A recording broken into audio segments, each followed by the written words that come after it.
el Ministerio de Cultura, a través de la Dirección Nacional de Derechos Culturales y Ciudadanía, le da la más cordial bienvenida a este conversatorio denominado Las lenguas maternas, nuestra herencia. Para ello tenemos aquí dos representantes de nuestros pueblos indígenas y la moderadora, nuestra compañera Melvis Hernado. Doinuet emi ibagi, pamnuki nannuki. Muy buenos días.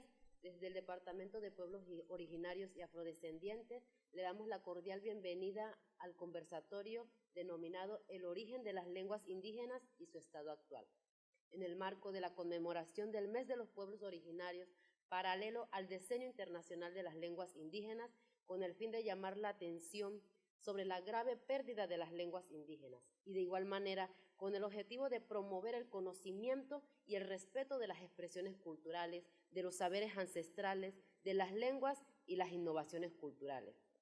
Por ello, la necesidad de conservarlas, revitalizarlas y promoverlas es importante. Hoy contamos con la presencia de dos panelistas en representación de los diferentes pueblos. Contamos con la presencia del hermano Bernal Castillo, del pueblo Cuna. Es investigador, profesor de la Universidad de Panamá y la Universidad Especializada de las Américas. Investigador del Instituto de Patrimonio Cultural del pueblo Cuna, es autor de diversas publicaciones sobre medicina, salud, historia y la cultura de los pueblos indígenas. Actualmente es director de la Oficina de los Pueblos Indígenas de la Universidad de Panamá. De igual manera, contamos con la presencia del hermano David Vince del pueblo Nove. Es investigador. Entre sus trabajos podemos destacar la antología de la literatura Nove. Ha sido instructor de facilitadores para el programa de alfabetización en lengua Nove. También elaboró el texto de lectura para niños en lengua Nove. Ha sido presidente del Congreso General Nove. El conversatorio va a estar dividido en dos segmentos: el origen de las lenguas originarias y su estado actual. Iniciando con esta primera parte, los dos panelistas nos hablará sobre el origen de las lenguas, de dónde provienen las lenguas indígenas y si todas las lenguas indígenas tienen el mismo origen. De igual manera, cómo han aportado las lenguas indígenas al español. Además, el reto que enfrentamos nuestras lenguas indígenas aquí en Panamá. Y por último, ¿qué pasaría si en uno de los casos los pueblos originarios perdieran la lengua materna? ¿Se podría considerar un pueblo originario? Le damos la palabra al licenciado Bernal Castillo para esta primera parte. Nuet, Emi Guaidar, Nanuki, Baunuki y buenos días, hermanos y hermanas. Gracias por la invitación por parte del Ministerio de Cultura y a este conversatorio, porque este mes estamos conmemorando. Para mí sería, para muchos pueblos hermanos, el mes de los pueblos indígenas, ya que el día 9 de agosto es que se conmemora el Día Internacional reconocido por la ONU. En ese sentido, la actividad de hoy, del conversatorio que se está haciendo en este momento, es una buena iniciativa de parte del Ministerio de Cultura. Creo que es necesario que se haga en todos los ministerios, en la cual fortalecer los idiomas maternos de los 7 pueblos milenarios que existen en Panamá. Así que, Luis, gracias. Este conversatorio lo vamos a hacerlo muy dinámico, ya que hablar del origen de las lenguas maternas es profundo. Hay que entender el sentir de la madre tierra, el vientre de la madre tierra. Por eso, para los pueblos de Avellala, de América, los pueblos milenarios de Panamá, sus orígenes hay que verlo en dos aspectos. Uno que dicen los técnicos, los lingüistas, y uno que dicen los propios pueblos. Son dos enfoques. Los especialistas dirán que vienen de ciertos pueblos, en el caso de ya que Panamá pertenece a la región intermedia. En América, en nuestra Avellala, existen varias regiones culturalmente hablando.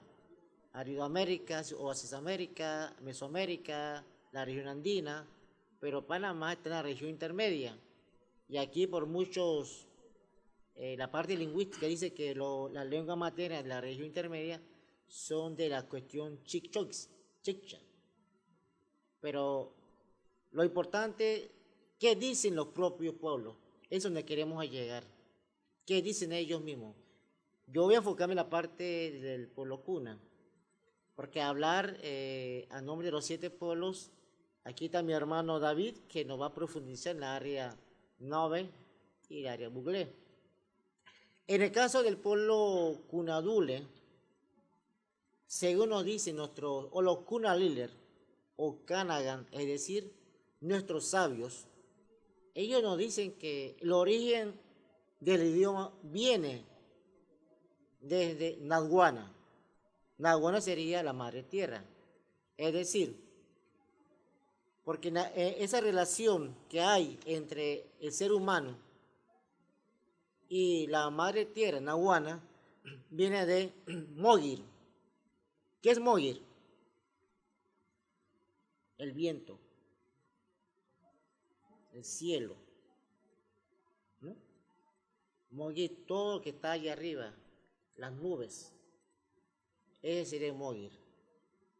Napa, la tierra que pisamos, donde estamos pisando, Napa. Diguar, agua, río, pero más decirse río. ¿Por qué río? Porque en las cordilleras, en la montaña, están los ríos. Hablamos que cuando el río se desborda, la mamá, nuestra naturaleza, está menstruando, se está limpiando. Por eso cuando hay desborde, esa agua sucia se desborda. Sapi son las plantas, árboles. Ahí está la esencia de la medicina. Y Mubili, la gran abuela, el mar. Todos estos elementos nos llevan a entender el origen del idioma cunadule. El idioma cunadule viene de eso, por eso esa relación intrínseca, esa relación que tiene tanto Naguana, Madre Tierra, el universo, el ser humano, nos llevaría a entender ese concepto del origen. Por eso decía que el origen de las palabras es profundo, hay que sentirlo, hay que entenderlo, hay que comprenderlo. Por eso yo siempre he dicho, ¿no? En el caso de las universidades, por ejemplo, si alguien te decía aprender un idioma, hay que vivir, convivir, participar con las comunidades y aprender ahí. Podemos aprender el inglés, pero es otro idioma. Pero entender ese sentido del idioma, hay que entender todos estos elementos que acabo de mencionar. Porque cada uno tiene su elemento de profundidad. Y eso es importante en el origen del idioma. Por eso nos dicen nuestros sabios, para nosotros entender hay que sentir eso. Y eso, como lo comentamos, tiene una relación de un marco, hasta un marco teórico podemos decir. Por ejemplo, Sapivenega es el universo, Burba es el mundo espiritual, Nahuana la madre tierra, Abin Gunamaguale, el ser humano. Eso está todo relacionado de Padigala y que nos llevaría a una metodología del diálogo intercultural. Eso para comprender el sentido. Bien. Otro elemento para entender el origen del idioma cunadule es saber sus orígenes. Yo puedo ser cuna, tiene cara facial de la cara cuna, pero si yo no sé quién soy, de dónde vengo, yo soy cuna, pero no sé el idioma. Ese es el sentido que dicen los abuelos. Para tú entender el origen del idioma hay que aprender de dónde tú eres primero. Por eso aquí en varias ocasiones yo he hablado de esto, del origen del pueblo cunadule, sus orígenes. Por eso dicen los abuelos, Inse bedurta koe, Inse beuscoet, Villa Bedanike, es decir, primero aprender de dónde vienes. Por eso decimos a veces que Amar Dua Sunna, ¿quiénes somos? Es un concepto de identidad. Por eso el cuna, los pueblos indígenas o los pueblos milenarios de Centroamérica dicen que el maíz es la base, es su tierra, es su nacimiento.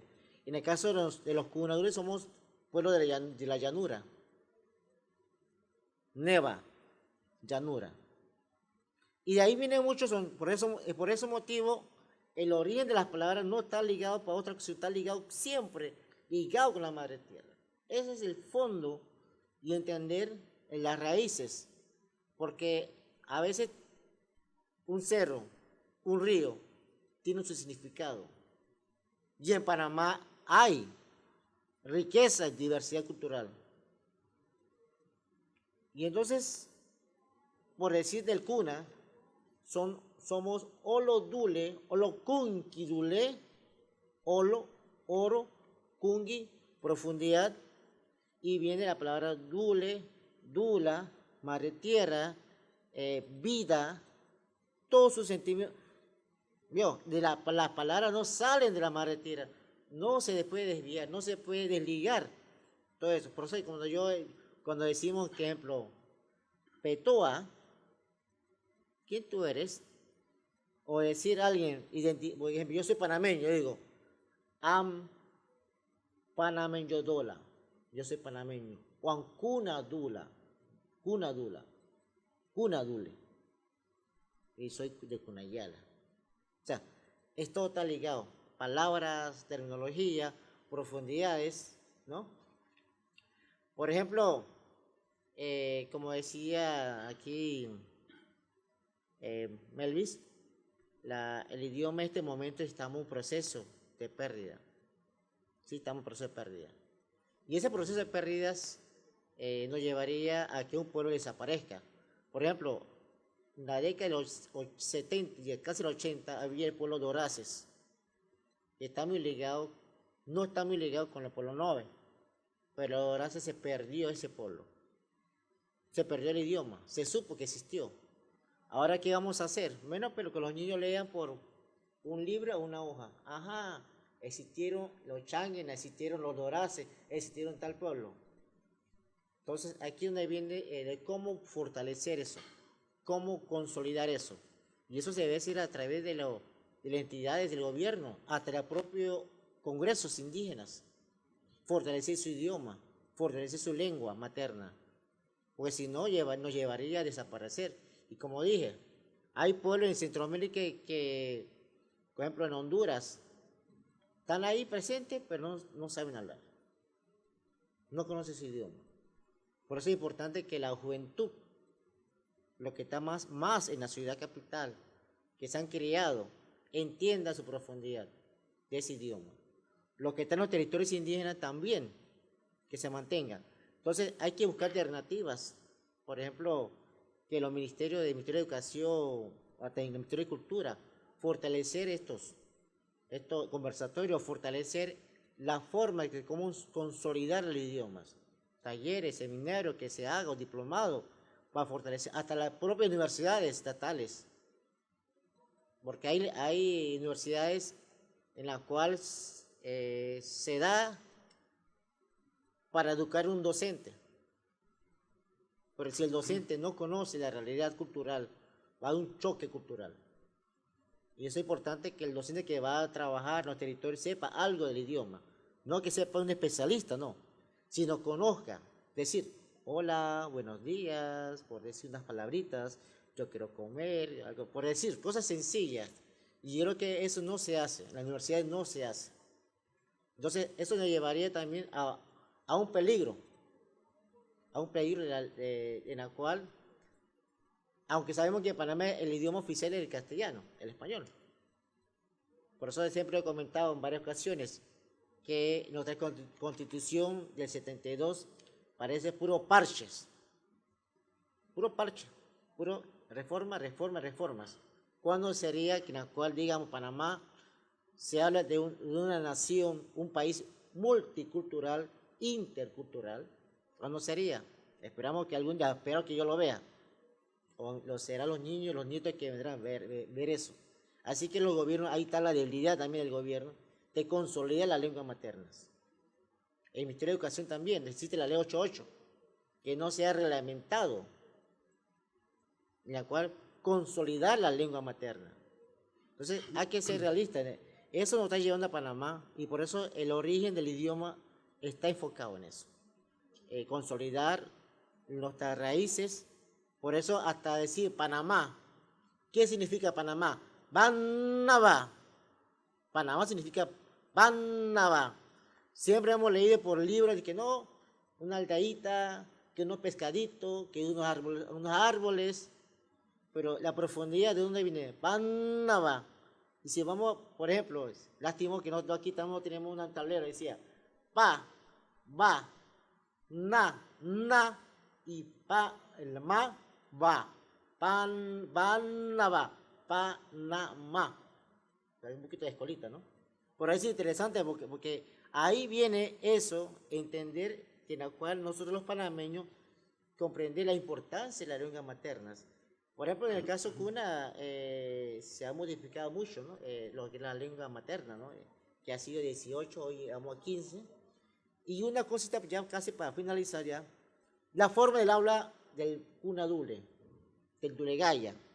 Hay 5 formas del habla cuna. Pensamos, bueno, nada más el cuna habla así, no. El habla del saila,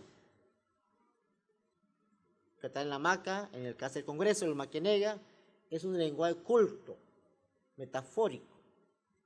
El habla del argar, que interpreta, es un lenguaje estándar.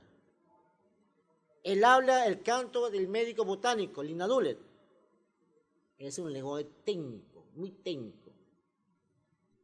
El canto, el habla del que conoce los cantos terapéuticos.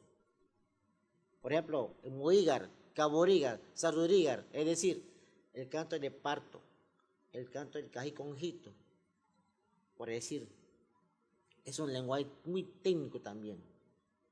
Y el habla que Melvis y yo hablamos, decimos, buenos días, nada, déguite. O yo a ustedes presentes que nos ven, el habla común del cuna. Y hay otra variedad también del canto, es cuando la mamá, cuando a los niños y las niñas le cantan la hamaca, el canto de arrullo. Es algo interesante. Y así podemos prolongar, no sé, Melvis, ¿usted me dirás? No puede seguir. Sí, cómo no. Vamos a proseguir. Podemos decir que, como hemos manifestado, Panamá es un país multicultural. Y eso es importante que lo tengamos presente. Tenemos que consolidar. Ya creo que es necesario que tengamos ya presente que Panamá es un país multicultural. Tenemos que reformar nuestra constitución fuera vamos, el caso específico del idioma, para consolidar. Hay otros países que en su constitución lo han planteado. Pero todavía nosotros en Panamá, yo diría que estamos atrasados, no sé, ¿qué dirían los gobernantes? También hay que ver la topografía en el idioma. La topografía está muy interesante, el idioma. Por ejemplo, algo interesante que por qué motivo Panamá, en el caso, se reconoce mundialmente el idioma, la palabra Abya Yala. ¿Qué significa Abya Yala? América. Que está reconocido a nivel internacional, que sería un gran aporte del idioma indígena de Panamá hacia todo el continente del idioma cuna. Abya Yala, América. ¿Qué significa? Abya, sangre, Yala, montaña, y también tiene otro más significado. Y así, si así nos vamos a lo largo de todo nuestro país, Panamá, el río Tuira. ¿Qué significa el río Tuira? Duiren, Chucunaque, Sucnacue, Tacarcunyala. Hasta hay palabras en cocle, Saratí, Penonomé, Natá. Y algo interesante, los idiomas indígenas no tienen tilde. Si yo digo Natá, estoy asentando con la tilde. Los idiomas indígenas no tienen tilde. Entonces es un idioma ya castellanizado. Por ejemplo, cuando hay documentos de 1700 en la cual el cuna canta, por ejemplo, algo cortito que siempre yo digo en la casa, escuchando la medicina tradicional, dice, Bato dio lele. La palabra clave aquí, lele, significa, por el 1700 hay un documento de un padre que dice lerre, pero en su original es lele, y lerre, y a veces se transforma en nele. ¿Y qué es nele? El vidente, que diagnostica una enfermedad, el que nace, ¿no? ¿Y qué significa? Que aquí a partir de la Iglesia Católica provocó el cambio del idioma indígena. Lele se transformó a lerre. Lógico, el castellano los padres no sabían. Entonces hay un peligro ahí, que llegaría una amenaza, por decir. Y así aparecen las tildes. Por ejemplo, mi región hablaba mucho con la L, mala, por decir, rayo. Hay otra región que habla, por ejemplo, mi comunidad se llama, el río se llama Narganá, pero no es Narganá, es Nalagana, Nalagana, la L. O sea, y aparece una tildecita ahí. O sea, hay una transformación del idioma. Eso es lo que hace perder el idioma, no solamente en el caso cuna, sino también en otros idiomas, ¿no? No puedo decir mucho porque en la parte no veré que el hermano David lo va a profundizar, pero eso es importante entender. Chiriquí es un nombre indígena, Natá es un nombre indígena, Prenomé es un nombre indígena, Chirú es un nombre indígena, Metetí es un nombre indígena, y nos vamos, y nos vamos, y nos vamos. Por eso decíamos que dentro de las amenazas, propuestas que hay que fortalecer la ley 88, la ley 88. Si no hacemos esto, diríamos, vamos a pedir millones de préstamos al Ministerio de Educación y todavía no se ha implementado. Desde el 2010, o 2022, no se ha implementado. Y por parte de los mismos congresos de Cunayal, que específicamente están haciendo su trabajo profundo, la educación bilingüe intercultural. Y podemos decir, para una de las formas para que esto se mantenga fuerte, por ejemplo, la juventud de hoy están haciendo grupos de cantos, cantorías, grupos de teatros, están haciendo grupos de rock por en cuna, también están haciendo. Entonces, niños hablando en cuna y cantando en cuna, eso son cosas que creo que va a consolidar. Y por eso finalizo que si un pueblo pierde su identidad, su costumbre, perderá su idioma, no llevaría esto. Así que, Melvin, no sé si esto podemos hablar más, pero...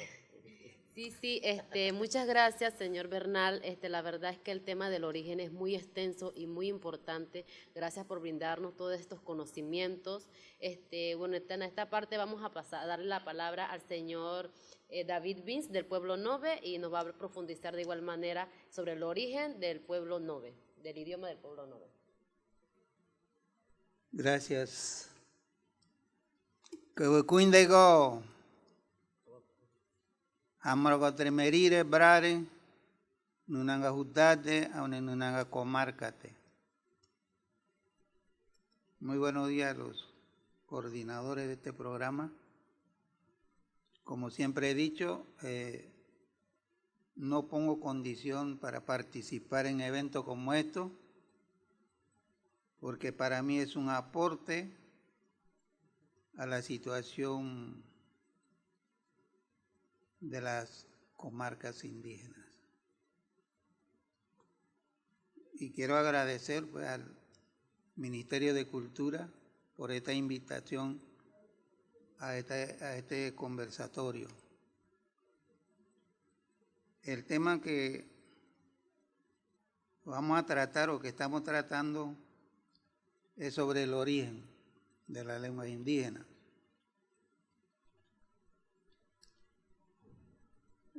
Cuando estaba en la secundaria, los profesores nos decían, bueno, los pueblos indígenas o los grupos indígenas de Panamá son de origen chipchas, son de origen mayas, pero en esos tiempos no entendía mucho tampoco.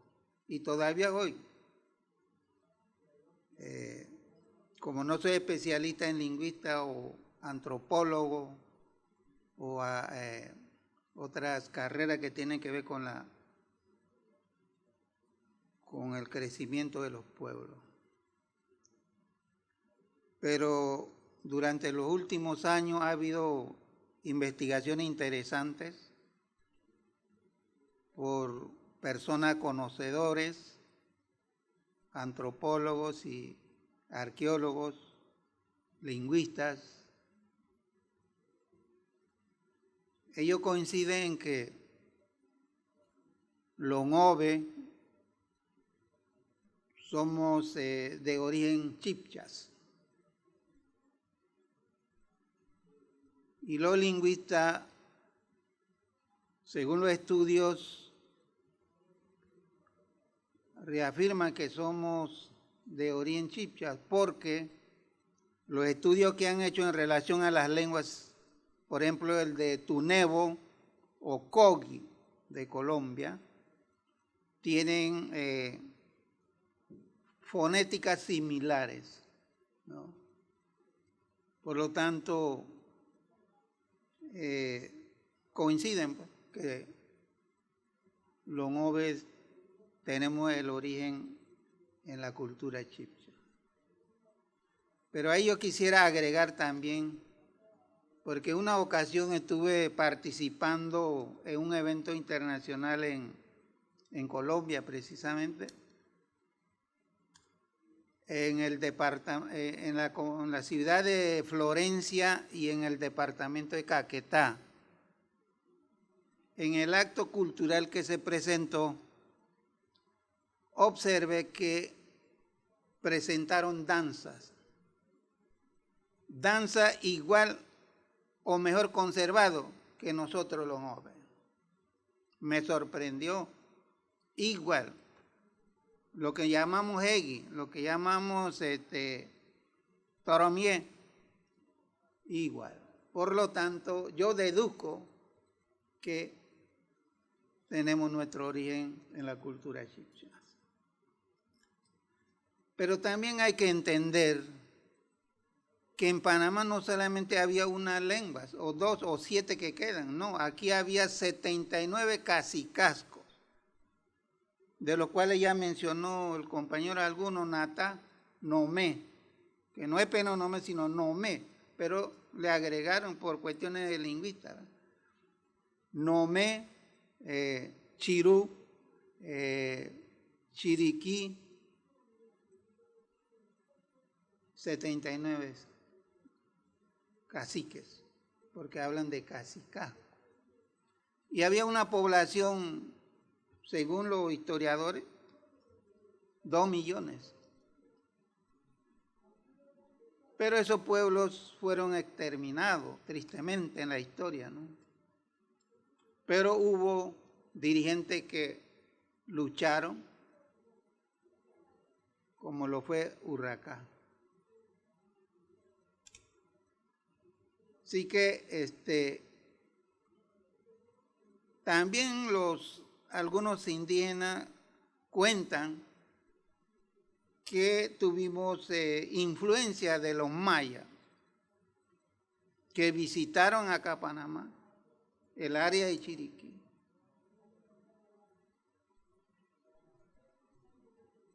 Que tuvieron visitas de príncipes de los mayas. Y por su conocimiento, recuerdan que los mayas eran pueblos avanzadísimos, igual que los incas.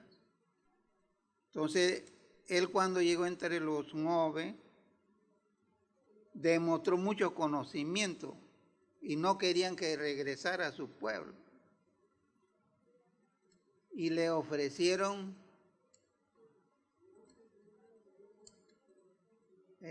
compañeras para que no se fuera. Y según ellos, quedó o convivió con la cultura Ngove. Bien, respecto a la parte indígena Ngove, el conocimiento o el uso del lenguaje, más bien se realizaba mediante cantos. Los cantos contienen toda la relación con la naturaleza. Se dice en la mitología que 4 dioses crearon Jukri, el planeta, la casa grande. Pero cuando ya terminaron de construir, 3 de los dioses, uno de los dioses consideraba o decía que él lo había realizado todo solo. Había construido el planeta solo. Por eso entonces los 3 dioses se unieron para realizar como una inauguración de la creación de este planeta, el Jukri, casa grande. Para ello invitó a todos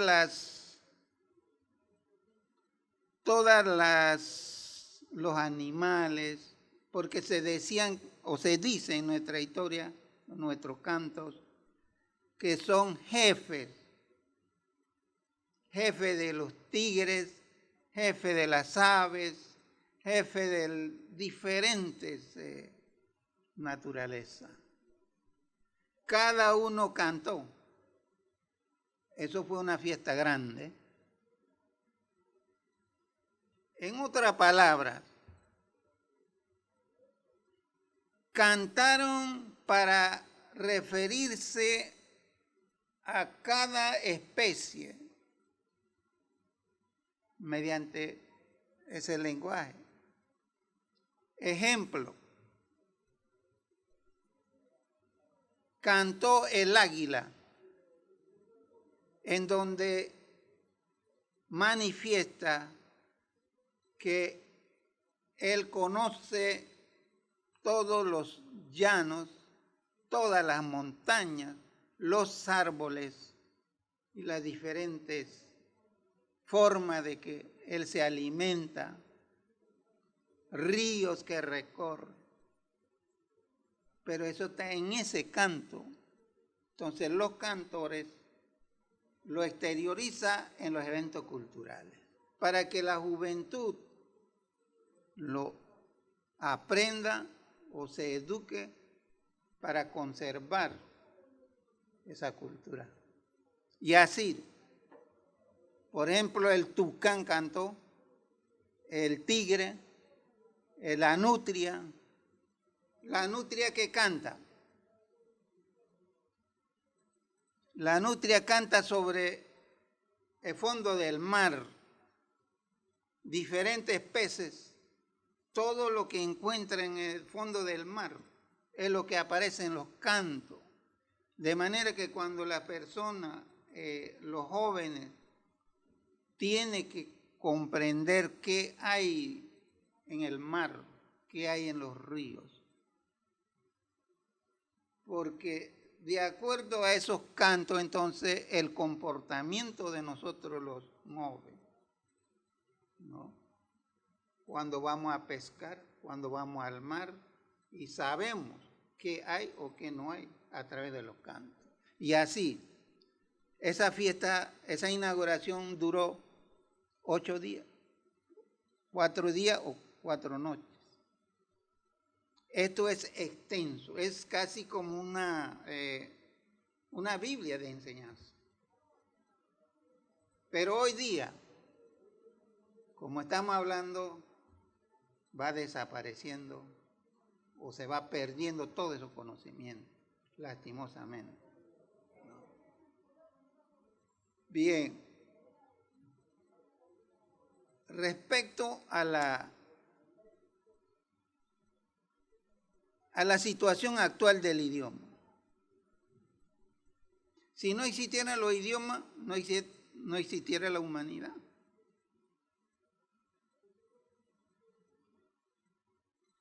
Por eso, desde más de 40 años, los dirigentes y los congresos hemos luchado para que esos conocimientos y nuestro idioma no se pierda. No 40, sino desde la época de la invasión. Pero antes de hablar de la realidad actual, eso tiene su antecedente, ¿no? Y vamos así rápidamente a tratarla. Época de la colonización, ¿cuál era la relación o la política de los reyes o de los que llegaron a gobernar y a destruir América?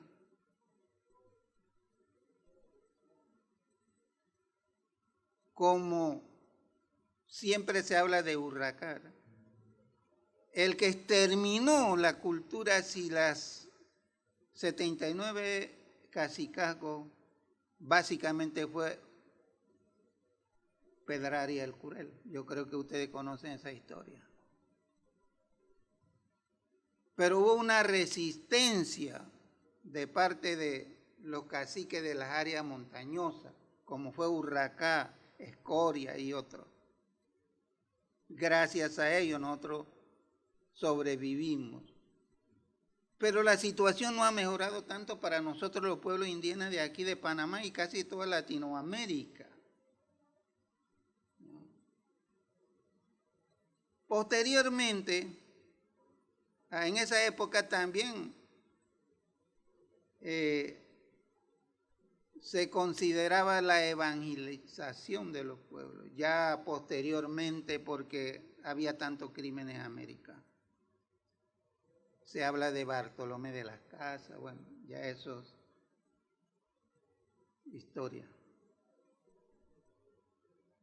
Luego surge el Estado panameño, un Estado ya libre, republicano. ¿Cómo va a tratar al indígena? La Constitución de 1904 establece que hay que reducir el grupo salvaje a la civilización. Eso está, yo creo que en los archivos, en la biblioteca.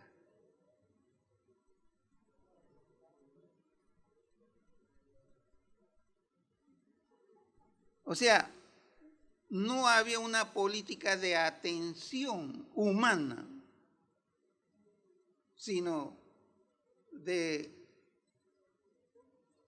un discriminativo más bien. Si así quedó en la Constitución, los ciudadanos panameños, ¿qué puede pensar? ¿Cómo se educó? Si los gobernantes están diciendo que hay que reducir a esta gente a la civilización, traerlo por, como dicen vulgarmente, y meterlo acá entre la cultura de nosotros. Es lo que se conoce entonces como un sistema integracionista, integrar al indígena, que se olvide de su cultura, que se olvide de todo, de su idioma, etcétera, etcétera. Pero esto fue reforzado por otra ley, la ley 47 de 1946, que no comenta nada de lo indígena.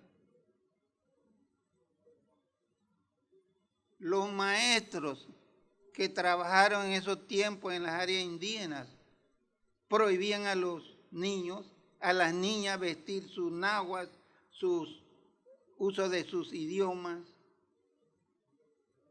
Se mantiene el concepto integracionista, asimilar la población indígena a una cultura, así o se olvidan los cantos, danza, etcétera, etcétera, de los pueblos indígenas, lastimosamente. Es una triste historia para nosotros los indígenas. Luego, estamos llegando a la actualidad. sobre el idioma. El sistema educativo actual que se implementa en las comarcas mantiene ese criterio.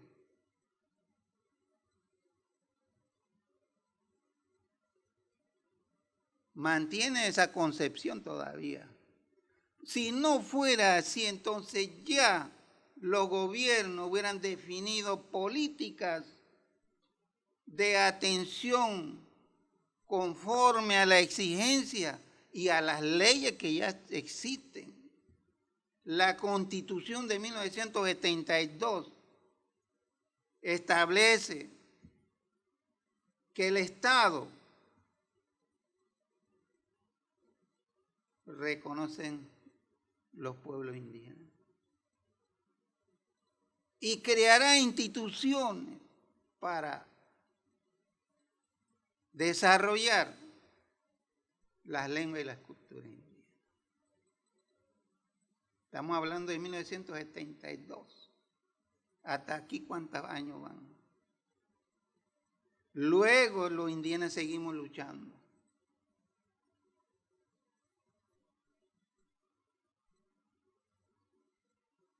La ley,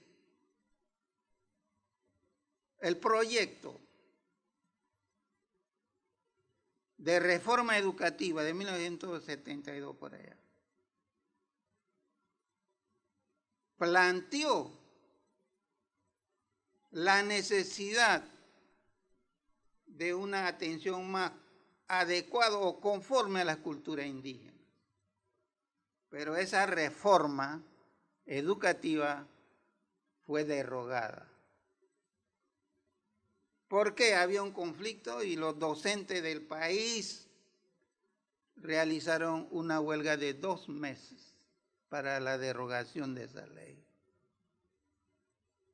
Pero aún así nosotros los indígenas seguimos manifestando nuestra preocupación por conservar nuestra riqueza cultural, nuestras lenguas, nuestros idiomas.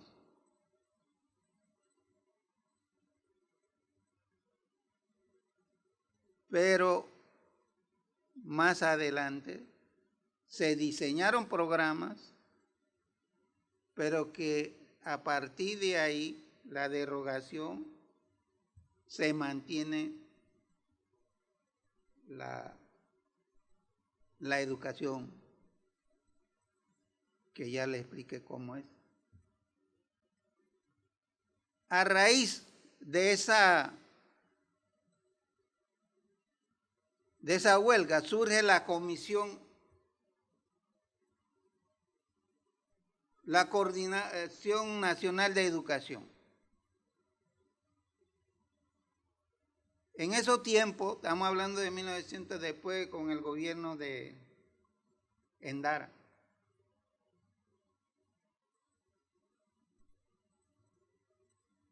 Los grupos, esa comisión estaba integrada 50% por instituciones del Estado y 50% de docentes. Cuando se inició, nunca se pensó en el grupo indígena. A pesar de que en este país el 12 o el 15% son indígenas. Queda clarito en la mente de las autoridades educativas o de las instituciones de que aquí no hay indígenas. O no se importa con ellos. En ese tiempo yo estaba como presidente del Congreso General de la comarca Nove-Buglé. Yo hablé con la ministra de aquel entonces, de suerte que ella me aceptó. Y participé como principal por parte del Ministerio de Educación, principal en esa comisión. Pero éramos 2, nada, mi suplente era en verano. 2 contra 32. a pesar de que nosotros sustentamos con todos los elementos, logramos apenas 8 artículos que está en la ley 34 que modifica la ley 47. ¿Qué logramos ahí? Se estableció, o yo sustenté conjuntamente con mis compañeros, de que la educación que se impartiría en las áreas indígenas tendría que ser educación intercultural bilingüe.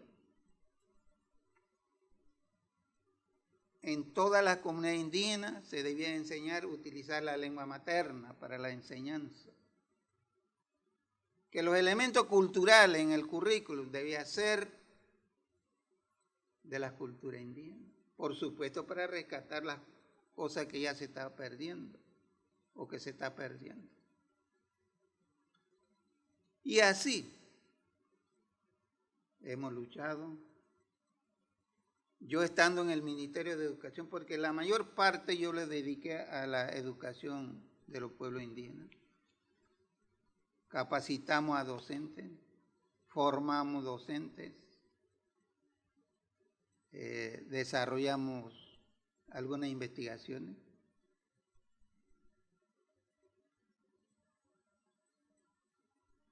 Se ha avanzado, por ejemplo, en lo que es la definición de los alfabetos indígenas. Se ha logrado la Dirección Nacional de Educación Intercultural Bilingüe. Yo participé en casi todo. De suerte que yo aprendí mucho estando en otros eventos, como el debate sobre el convenio 169, que no ha sido aprobado por el gobierno. Participé en la Declaración de Derechos de los Pueblos Indígenas en Ginebra. Ahí están claritos. Y si no está ahí, está en la ley, digo, en el convenio 107. Y así hay un montón de convenios, leyes, pero que en la práctica no se ha implementado. Ya el compañero también participé en esa ley. La organización de esa ley, la ley 88. Ya. Entonces, realmente, como si existen las leyes, existe la situación, este es un país rico, pero no se ha logrado como se define una educación intercultural bilingüe. Porque no es que queremos una educación para indígenas aparte, no. Sino que tanto los indígenas como no indígenas conozcan, sobre todo los indígenas, su idioma, su cultura, su conocimiento, para la convivencia armónica, pacífica de este pueblo, ¿verdad? Pero a los indígenas, para lograr o defender sus intereses, ellos o tenemos que sacrificarnos, como la lucha por la comarca, como la lucha para que no entren en la explotación minera. Han muerto muchos indígenas. Recientemente, movimiento de los pueblos indígenas. Pero aún así, no se le valoriza. Para ir concluyendo, disculpen que me extienda un poquito, escuché que dentro de la mesa única de negociación hay un acuerdo de reconocer el 6% del presupuesto nacional. Eso significa millones para la educación. Entonces, tenemos la esperanza de que a los pueblos indígenas y la educación indígena de conservar nuestra riqueza cultural, nuestro patrimonio cultural, pueda sobrevivir. Eso está contemplado en las leyes, en los convenios, en las Naciones Unidas, etcétera, etcétera. Así que más luego puedo complementar algo. Gracias.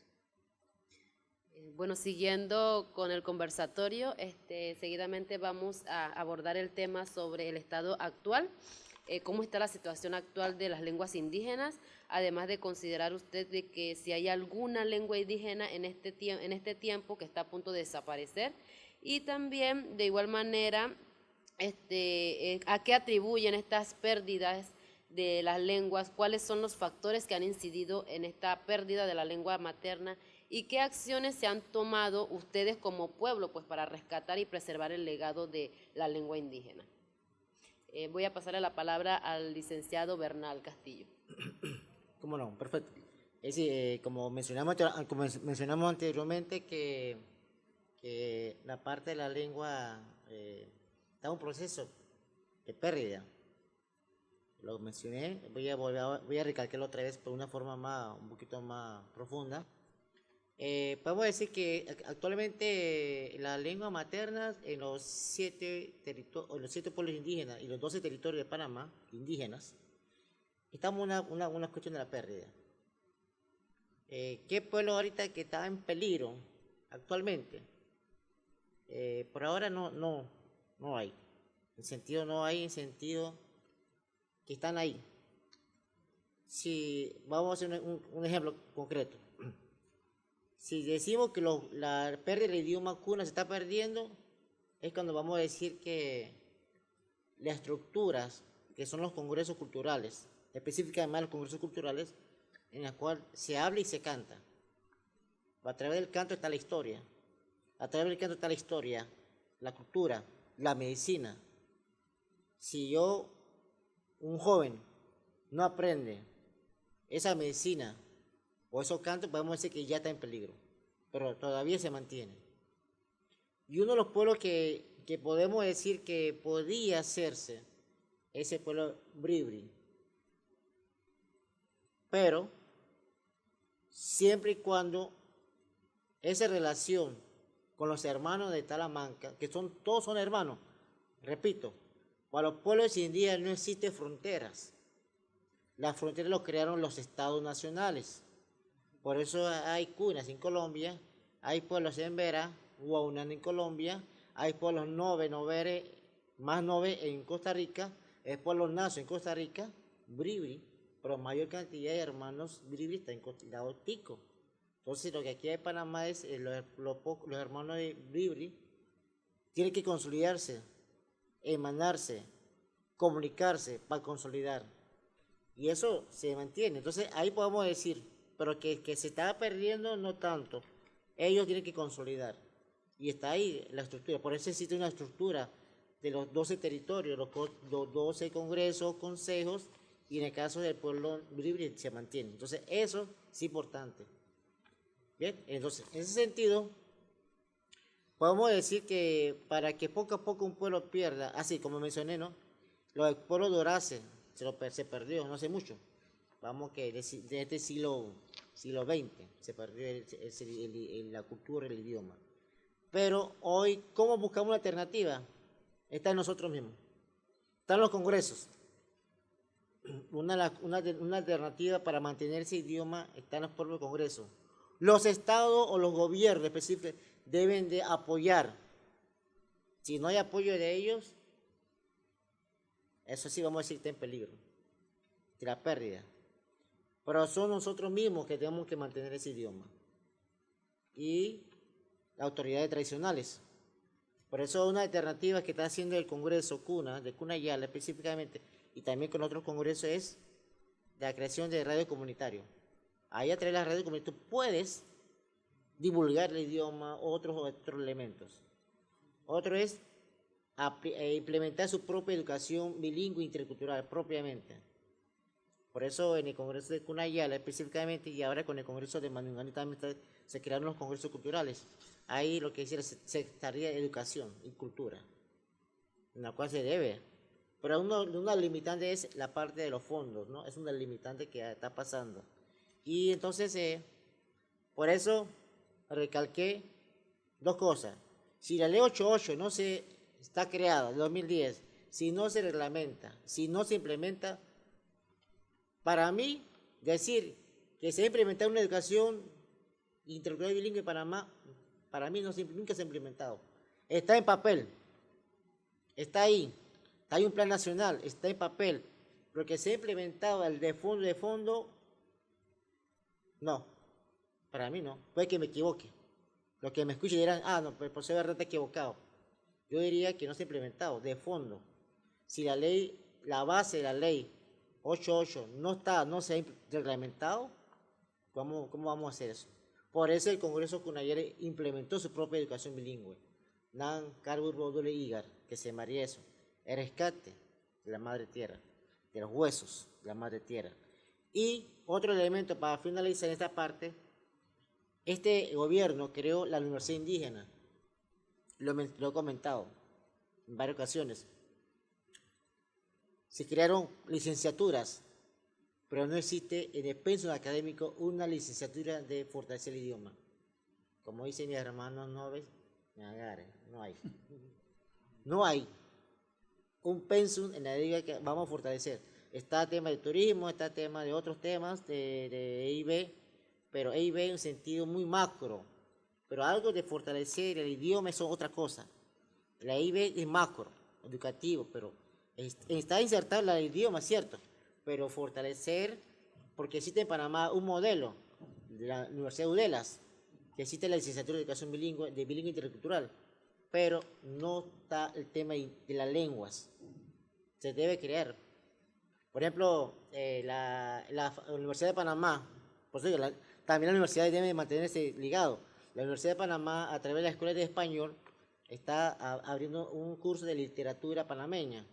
Entonces ahí de las lenguas indígenas, alguillo, como dice el buen panameño, alguillo. Por eso es importante que los congresos, las entidades estatales y las universidades, para fortalecer el idioma materno, se puede dar diplomados o cursos con especialistas, que existen. Entonces, creo que en ese sentido puede ser una alternativa de fortalecer esto de las lenguas maternas y es un tema a profundidad. Gracias, señor Bernal. Le damos la palabra al licenciado David Vins con el estado actual. Bien, la población OVE siempre se ha preocupado por su cultura, conservarla. Sin embargo, el tipo de educación que buscamos, que es la educación intercultural bilingüe, no ha llegado a las comarcas de manera organizada pedagógicamente. Porque algunos piensan que solamente el lenguaje, no, educación bilingüe es toda la asignatura. Todos los años vemos que hay deserción en las comarcas, hay respetencia, etcétera, analfabetismo, área de difícil acceso, escuelas ranchos, sin bibliotecas, sin campo de educación física, sin laboratorio. La pregunta, ¿qué calidad educativa podemos lograr así?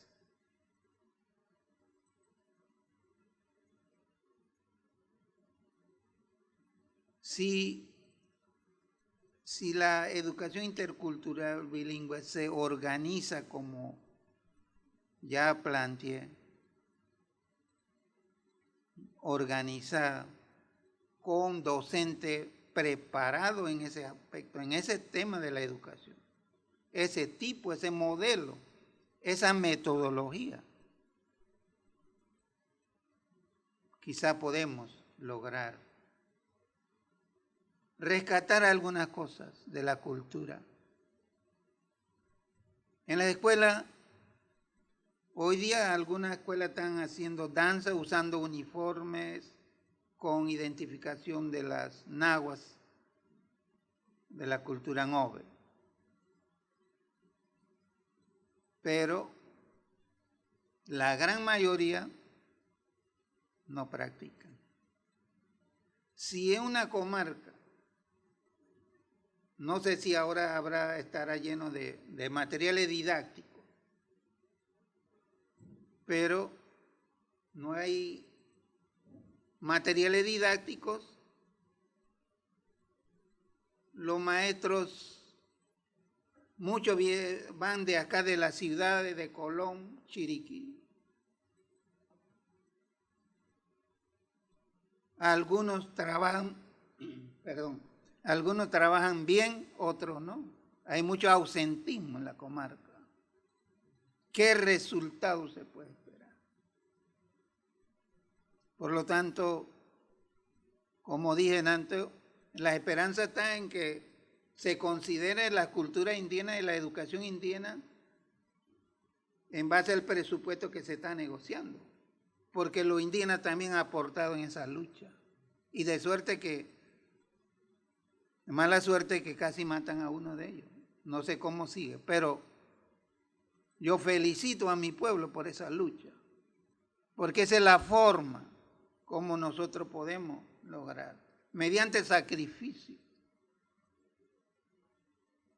Muchos indígenas han fallecido en la lucha por la causa de nosotros, por la marginación de nosotros, por la desatención adecuada. Si este sistema tradicional, que lo llamo tradicional, porque no ha cambiado tanto de metodología en la comunidad indígena, entonces con el tiempo vamos perdiendo vocabularios, nombre de personas, nombre de comunidades, etcétera, etcétera. Eso es perder la cultura. Los cantos y las danzas, las leyendas.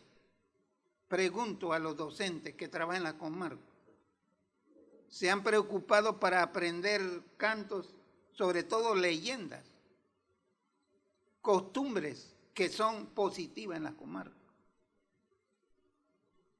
No, que yo sepa. Pero hay cantidad de leyendas y cuentos que es interesante, que transmite conocimiento de la cultura Ngöbe. Y no solamente los Ngöbe, los otros grupos también tienen su. ¿No? Así que para mí tengo esperanza y fe de que habrá respuesta por nuestro reclamo, porque los gobiernos es para administrar el país y atender a su pueblo y a su ciudadanía, y no para mantenerle un estado de desatención, desconociendo la realidad. No hay acueductos, no hay servicios higiénicos, no hay buena alimentación de los muchachos. Pobreza extrema, pobreza y pobreza extrema, esa es nuestra característica. Anteriormente, los pueblos indígenas vivían por sus propios medios, pero por la influencia de afuera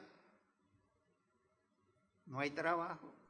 Porque para conseguir trabajo, mujeres y hombres Ngöbe tienen que tener títulos.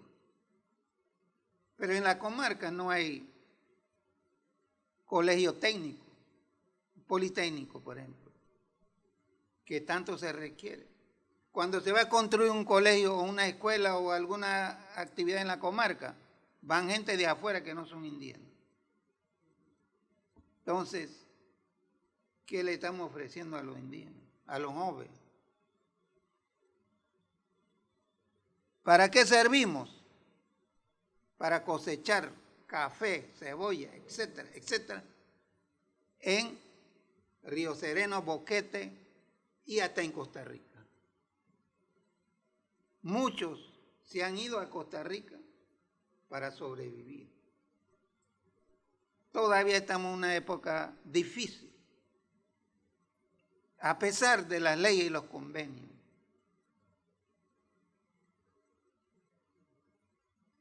Así que yo lo voy a dejar aquí, este tema. Hay más, pero no quiero extenderme mucho. Y esperamos que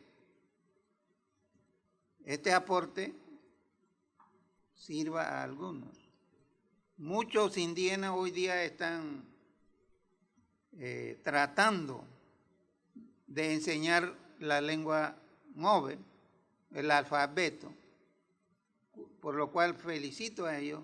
Sin embargo, muchos, y una observación nada más, muchos de ellos utilizan la escritura tomando en cuenta el alfabeto español. La lengua o el idioma Ngove tiene su propio alfabeto. Es la que hay que aprender por lo interesado para explicar sus trabajos. ¿No? Ellos tienen que conocer también la regla de escritura, así como ocurre en español, que hay diferentes reglas de escritura, también en Ngove hay como cualquier idioma. Y tiene que olvidarse utilizar el término dialecto. No son dialectos, son idiomas con una estructura fonética, gramática, verbos, todo eso. Por eso recomendamos que se capaciten a través de las instituciones quizás para formar, capacitar y formar especialistas, lingüistas, antropólogos o profesionales que puedan desarrollar la educación con pertenencia cultural de los Ngove. Así lo voy a dejar ahí. Gracias. Meli, un momentito, Meli, una cosita que es muy importante que dio el profesor. Los pueblos indígenas de Panamá tienen su escritura. ¿Y cómo ves? El pueblo Ngove lo tiene. Los petroglifos. Ahí está la escritura. Así mismo como los mayas. Las estelas. Ahí está la historia. Ahí está la cultura. Entonces, en el pared de Panamá hay. En el caso del pueblo Kuna lo tiene la pictografía. Como los chinos, los japoneses escriben, ¿no? Parece como si fueran garabatos, ¿no? Que no entendemos. Así mismo los Kuna lo tienen. O sea, los dibujitos. Es verdad, hay una influencia del idioma castellana en los idiomas indígenas. No hay que negarlo. Sí, es una adaptación que se adapta. Pero propiamente existe eso. Por eso el idioma, recalco, el idioma de los pueblos indígenas está en los cantos. Ahí está el detalle. Ahí dice que el profesor David dice que hay que profundizar. Sí, ahí está la historia, la letra del idioma. Porque ahora mismo todos los pueblos tienen el Kuna, el Ngove tiene su diccionario, su gramática, no tienen. Entonces ahí está el punto medular del porqué de la importancia. Entonces existen aquí ahí. La escritura existe. Solamente que parecía como si fuera algo arqueológico. Los arqueólogos nada más lo ven, pero no, yo no puedo leer lo que dice mi hermano David allá en Tocomar, que está en las piedras, está la historia, ahí dice la escritura, ahí está la escritura. Entonces, así mismo, cuando vamos a un médico botánico a escribe, yo no lo entiendo, entonces tengo que aprender. O sea, ahí está.